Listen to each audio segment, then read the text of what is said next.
সদগম সংখ্যালঘু ছাত্ৰী আমচুৰ কেন্দ্ৰীয় সমিতিৰ নিৰ্দেশ মৰ্মে আজি গোটেই অসম জুৰি বিভিন্ন জিলাৰ লগতে আমাৰ উত্তৰ সীমাৰ জিলা সমিতি আমচুৰ 2 ঘণ্টা অৱস্থান ধৰ্মঘট পালন কৰিছোঁ 6 দফা দাবী লৈ যেনে আমাৰ আছে স্মাৰ্ট মিটাৰ অতি শীঘ্ৰে বন্ধ কৰি যি আগৰ পূৰ্বৰ মিটাৰ আছে সেই মিটাৰ বাহাত ৰাখিব লাগে আৰু চাওক বনকৰ্মী মাছমৰীয়া গৈছিলে এজন মাছমৰীয়াই সেই মাছমৰীয়া থকা অৱস্থাত যি বনকৰ্মী আছিলে শূন্য দূৰত্বত থাকি গুলীয়াই হত্যা কৰিলে তাৰ আমি 10 লাখ টকাৰ ক্ষতিপূৰণ দাবী কৰিছোঁ আমচুৰ পৰা অন্যথা আমি ইয়াৰ বিৰুদ্ধে তীব্ৰ আন্দোলন কৰি তুলিম এতিয়া চাওক বানপানীৰ সময়ত লাখ লাখ মানুহৰ বানপানী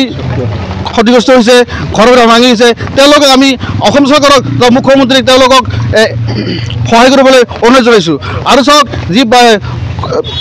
বানপানীত বিভিন্ন ধৰণৰ ৰাস্তা ঘাট ক্ষতি হৈছে সেই ৰাস্তা ঘাটসমূহ অতি শীঘ্ৰে বনাই দিবলৈ আমি মুখ্যমন্ত্ৰীক দাবী উত্থাপন কৰিছোঁ বাকীখিনি আমাৰ উপদেষ্টামতে কৈ দিব আজি সদৌ অসম সংখ্যালঘু ছাত্ৰ চমুকে আমচুৰ কেন্দ্ৰীয় সমিতিৰ নিৰ্দেশ মৰ্মে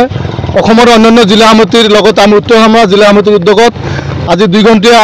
অৱস্থান ধৰ্মঘট কাৰ্যসূচী উত্তৰ সীমাৰ মহকুমা deputyৰ কাৰ্যালয়ৰ সন্মুখত আমি এই বৰষুণৰ মাজত এইকাৰণে আমি কৰি আছোঁ যে অসম চৰকাৰে বিজেপি চৰকাৰখনে বিভিন্ন ক্ষেত্ৰত আমি দেখা পাই আহিছোঁ যেনেকৈ স্মাৰ্ট মিটাৰ তেখেতসকলে প্ৰদান কৰি আমাৰ সাধাৰণ ৰাইজক মাধ্যমত সদাব বিচাৰিছে এয়া আমি সদৌ অসম সংখ্যালঘু ছাত্ৰ আমচুৱে কেতিয়াও মানি নলওঁ অনতি পলমে স্মাৰ্ট মিটাৰ বাতিল কৰি আগতে যি মিটাৰ আছিল সেই মিটাৰসমূহ বাহাল ৰাখিব লাগে লগতে আমাৰ ইতিমধ্যে অসমৰ চৰাঞ্চলৰ বিভিন্ন অঞ্চলত গৰাখহনীয়ে বিৰূপ প্ৰভাৱ পেলায় বিভিন্ন স্তৰৰ ৰাইজক ভেটি মাটি ইতিমধ্যে মাটি নদী উঠাই লৈ যোৱাৰ ফলত তেখেতকে হোমলেছ হৈ গৈছে সেই হোমলেছ মানুহখিনিক আমি মুখ্যমন্ত্ৰীক দাবী উত্থাপন কৰিছোঁ যে অনতি পলমে তেখেতসকলক মাটিৰ ব্যৱস্থা কৰি ভূমি আবণ্টন দি তেখেতসকলক থকাৰ সুব্যৱস্থা কৰিব লাগে আৰু উপযুক্ত ক্ষতিপূৰণ দিব লাগে লগতে আমাৰ নগাঁও জিলাত 2জনকৈ মাছমৰীয়াক শূন্য দূৰত্বৰ পৰা ভেউনে আমাৰ ফৰেষ্ট বাহিনীয়ে গুলীয়াই হত্যা কৰিছে তেখেতৰ ন্যায় অনতি পলমে প্ৰদান কৰিব লাগে আৰু লগতে তেখেতৰ পৰিয়ালবৰ্গলৈ 10 লাখ টকাৰ ক্ষতিপূৰণ ধাৰ্য কৰিবলৈ অসম চৰকাৰে আমি আমচুৱে দাবী উত্থাপন কৰিছোঁ লগতে অসমৰ বিভিন্ন ঠাইত দেখা গৈছে বানৰ ফলত ৰাস্তা ঘাটসমূহ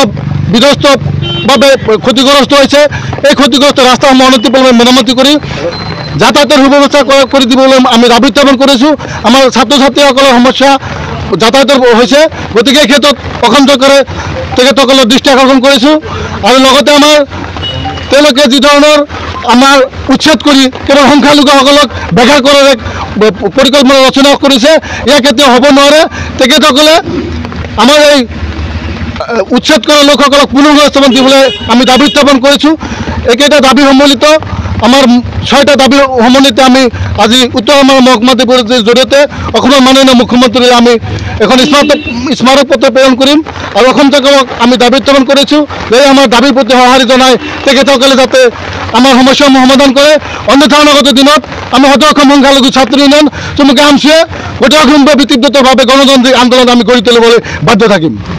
খবৰ মানে এনি লাইভ 24/7 আৰু এনি লাইভ ডিজিটেল